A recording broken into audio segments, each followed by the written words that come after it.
Pompom না থাকলে হয় না। পমপম না থাকলে বিবাহ হয় না? না। পমপম এটা আবার কোন জিনিস? কারণ ওইটা হচ্ছে ছেলেদের বিশেষ আকর্ষণীয় জিনিস। এটা ছাপু আপনাকে একটা কোশ্চেন করি, যদি আনসার দিতে পারেন আপনার জন্য গিফট আছে। আপনি কি প্রস্তুত? জি। বিয়ের পর মেয়েদের কোন জিনিসটা মোটা হয়ে যায়?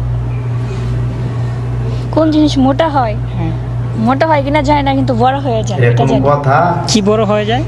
কি আবার পমপম? দেখতে থাকেন, ভিডিওটা দেখতে থাকেন। আসলেই পমপম কি আপু, সেটা তো চিনলাম না। তার মানে বুঝতে পারছেন আপু কি বুঝাইতে চাইছে?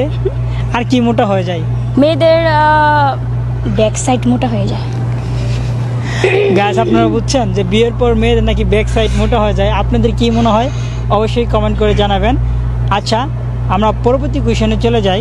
এমন কোন জিনিস যেটা আপনার হইলেও অন্য কেউ বেশি ব্যবহার করে? আমার হলো অন্য কেউ যদি বেশি ব্যবহার করে থাকে তাহলে সেটা বয়ফ্রেন্ড হতে পারে। হ্যাঁ, বয়ফ্রেন্ডই। কেন, সেটা কেন মনে হলো? কারণ এখনকার রিলেশনে বয়ফ্রেন্ড গার্লফ্রেন্ডকে সময় দেয় না, অন্য মেয়েকে সময় দেয়। আপনার বয়ফ্রেন্ড কি অন্য জনের কাছে দেন? না, ও নিজেই যায়। ও নিজেই যায়, বুঝছে না? আচ্ছা, যাই হোক, আমরা পরবর্তী কোয়েশ্চনে চলে যাই। বলুন তো, কি না থাকলে মেয়েদের বিবাহ হয় না? পমপম না থাকলে হয় না। পমপম না থাকলে বিবাহ হয় না? না।